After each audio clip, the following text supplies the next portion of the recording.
Hey, just watched Ben Rankin's Part 2 video on singles. Wow, what a collection, man. Holy shit. I remember seeing a lot of those picture sleeves, and I didn't buy many because I sort of, well, I had other expenses, you know what I mean? Like, I wasn't exactly on a high wage or anything, so I had to be a little bit more judicious in those days. I used to jump from job to job and move around a lot, and I didn't want to cart shit, and so I left most of them at my parents' place, and thank God they didn't throw them out. So I just, I haven't got anything in the same league you just showed, Ben, but I think that's the same um, copy of Berserk Warriors. I think my regular one is the same. It did change after that. I preferred the one you showed. That was the first regular label. Um, I've probably shown these in the past years ago, but I'm going to whip them out because I just grabbed these. I, I haven't got a hell of a lot of picture sleeves from Mum, but I bought all these. I had another Mud Honey somewhere, but I was massively, a huge Tad and Mud Honey fan in the late '80s, and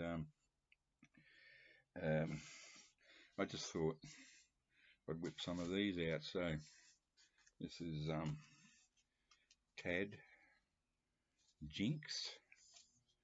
Um, because you mentioned Tad, and I thought, gee, I wonder if Ben's aware of Tad because I'm a massive fan of Tad. Um, so here's for um, got to be careful. I don't want to damage this. It's in gorgeous condition. I don't play this because it's a track off the album, the B side, um, Pig Iron. I think that's on an album. I'm not sure.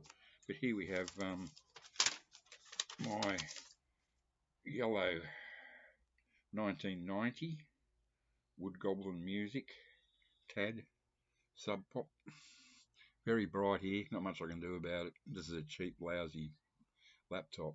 So there's low res productions. Jinx and Pig Iron.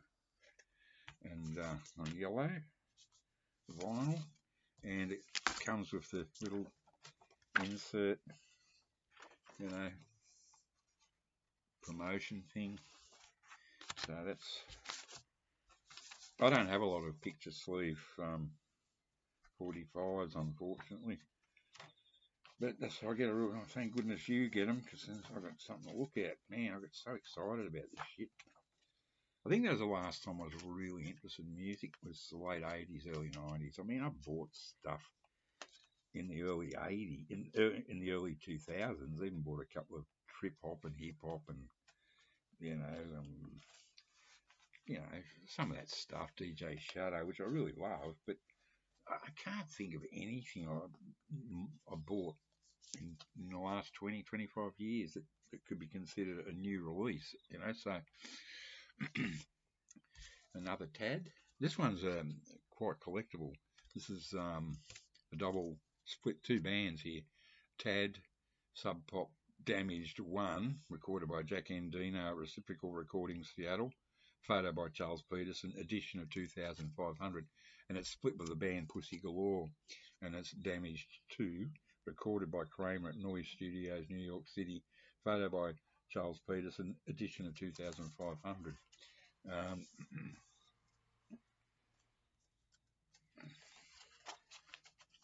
oh man, don't drop it. Please be careful. Yeah, so there we have it. 1984 Cestone music, Damaged Tad, and Damaged 2 on the other side. Oh, Greg Ginn, or Greg Ginn. Is he in Black Flag? I know the name, Greg Ginn, anyway. Oh, yes, well, there you go. Damaged 1, Henry Rollins and Greg Ginn wrote. That's one of Black Flag's songs. So Damaged, that's Tad's version, and this is Pussy Galore's version. 1984 Cestone Records. So that's very, very early. Um, might not have been released until a bit later. I'm not sure. Oh yeah. God damn it! It's been in plastic all these years, and I just had some greasy hot dogs and mustard. And I just put some great greasy thumbprints all over it. What I'll do is, if someone says, "What's that thumbprint?" I'll say, "But that's Tad's thumbprint. He'd just been to the toilet and didn't wipe his ass very well, and that's his thumbprint." Um, you've got. I'll leave him. One more, Tad. Come on. This is a good one. Oh, man, I haven't looked at this in years, to be honest with you, because most of these tracks are on albums and things. Loser, what a track. Back with Cooking with Gas, Sub Pop Tad, with the mighty snapshot by Charles Peters and recorded by Steve Albini. On the back is the wonderful Peter Bagg cartoon of Tad.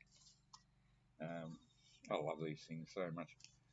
This is just a black one. I won't get it out of the sleeve. So, great single. So, if you see any of those Tads around, Ben, I highly recommend you jump on them if they're not too expensive. They're magnificent. My favourite band of the 80s, late 80s, Tad, and the early 80s, Husker Du. No arguments from me there. And here's Mudhoney, you got to keep it out of my face. Back to Burn It Clean. Now, that's a great track, Burn It Clean. There's their send up of the Slits cover, you know, where they all topless, covered in mud. Look at these cheeky little devils. That's so cute. There they are. Fucking hell, I love them. Jeez, I love them. Glad I got to see them. Pity I never got to see Tad live.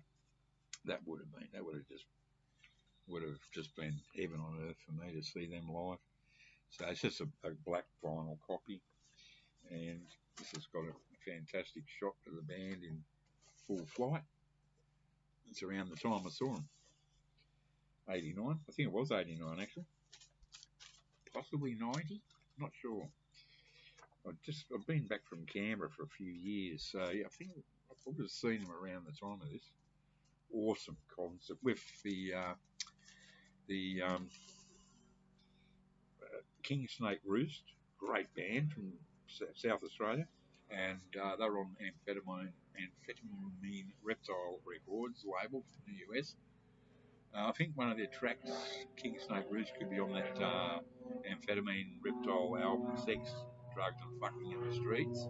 Not sure, can't remember. And Sydney's own Hard-Ons. What? And there was a band from Brisbane, I cannot remember their name. All four of them were absolutely fucking fantastic. Mate, it was, oh God, what a gig. Paddington Town Hall. Absolutely fantastic stuff. Great stuff. And for some reason, I just pulled these out because they were right next to them. I got 3 Stax records here.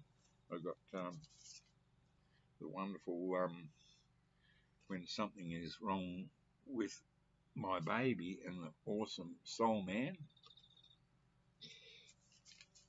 Sam and Dave. I'm a bit, you know, I love my soul, Motown. Another Stax, Time Is Tight, Bucatini, MGs. This stuff is classic. And how can you not have a copy of this on hand? The theme from Shaft, Isaac Hayes. Okay, 8:59. One other thing I'll say quickly, I have said it before in other videos, if you're collecting waterfronts, Ben, then if you ever see an album by a band called Smelly Tongues, I forget what it's called, but it's an album, Sydney band. I did the mechanical, what was called the mechanical photography for the album cover. It's a picture of the band with their heads in a jar. It's called Pickle. It's on Waterfront label, Pickle by Smelly Tongues, which is a tribute to Snakefinger out of The Residents, because they had a song called Smelly Tongues. And it was a picture of the band, and I had to manipulate it mechanically in an enlarger. It took me a whole day to come up with a result. It was tedious, you know. You'd put one negative in and print, expose it, and then you'd have to mark it, and then you'd put the next one in to overlay. It took me all day. It was so. This is before computers. The sort of thing you do on a computer in 2 seconds now. Took me all day, but I was really chuffed. And unfortunately, I lost the album. I went for a job interview and I showed them that and said, "Right, this is what I can do." I don't know what happened to it. It's a shame, but I always remember the artist that came in to collect the photo for the cover and the interior pictures as well and all that. They were just straight prints. There was no problem there. But he just said, I'll never forget it. He said, you're a, you're a something, you're a, he said, and that's it. He said, you're technically brilliant. And I said, thanks, mate. Anyway, great stuff, Ben. Keep it coming, boy.